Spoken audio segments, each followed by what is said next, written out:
In Markus 4 daarvan vers 3 af het ons Jesus se gelykenis oor die saaiër gehoor.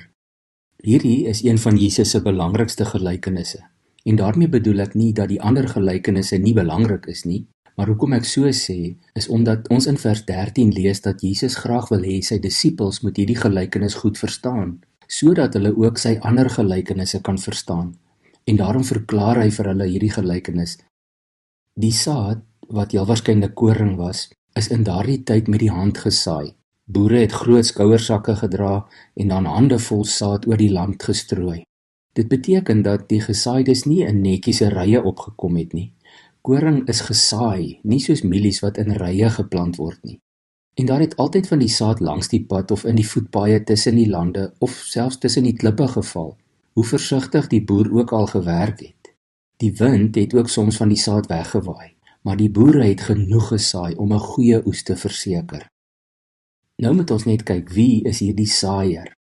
Dit dui op almal wat die goeie nuus van Jesus verkondig. En ek gaan nou vir jou sê hoekom ek so sê, want in Matteus 13 is daar 'n ander gelykenis wat by hierdie een aansluit. In Matteus 13 vertel Jesus ook hierdie gelykenis, omtrent woordeliks dieselfde, maar dan vertel hy daarna 'n soortgelyke verhaal van 'n ander saaiër wat gaan saai het. En in daardie geval kom die vyand dan in die nag en saai onkruid tussen sy koring. Maar Jesus verklaar daar beide die gelykenisse aan sy disippels, ook die tweede ene, en daarvan kan jy gaan lees vanaf vers 37. In daardie tweede gelykenis identifiseer Jesus die saaiër as die seun van die mens. En dan sê hy, die saailand is die wêreld, die goeie saad is die kinders van die koninkryk, die onkruid, wat in die direkte vertaling die draabok genoem word, is die kinders van die bose. Daardie gelykenis gaan spesifiek oor die koninkryk van die hemele. Wat dit anders maak as hierdie gelykenis in Markus 4 oor die saaiër en oor die 4 soorte reaksie op die woord wat gesaai word, is tog duidelik.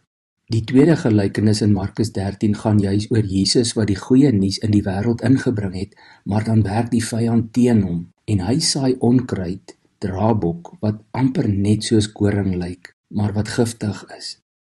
En hier in Markus 4 gaan dit oor 'n saaiër, en hierdie saaiër moet volop en vrygewig die goeie nuus saai, want die saaiër het geen beheer oor die opkom of die groei van die saad nie.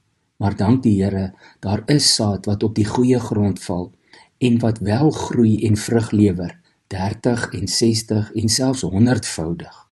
Nou, ons moet nie gelykenisse meng nie, maar dit het my tog laat dink aan Jesus se woorde daar in Johannes 15 vers 5 tot 8, waar hy 'n ander gelykenis gebruik as hy praat oor die wingerdstok en die lote. En as hy dan sê dat ons wat in hom bly, moet baie vrug dra. En daar is dit duidelik dat vrug dui op blydskap, gebed, liefde en disippelskap.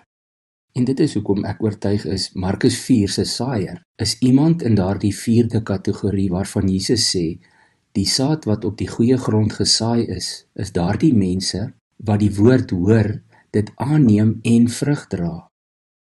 Kom ons wees sulke vrygewige saaiërs van die goeie nuus. Kom ons bid saam. Here, ons wat in U glo, is die mense wat die woord gehoor het, dit aangeneem het en nou vrug dra. Help ons om ook saaiërs te wees, vrygewige saaiërs. En help ons om 'n oes te lewer wat U naam sal verheerlik, of dit nou 100voudig of 60voudig of 30voudig is. Dankie dat U in en deur ons hierdie werk voortsit. Ons prys U naam daarvoor. Amen.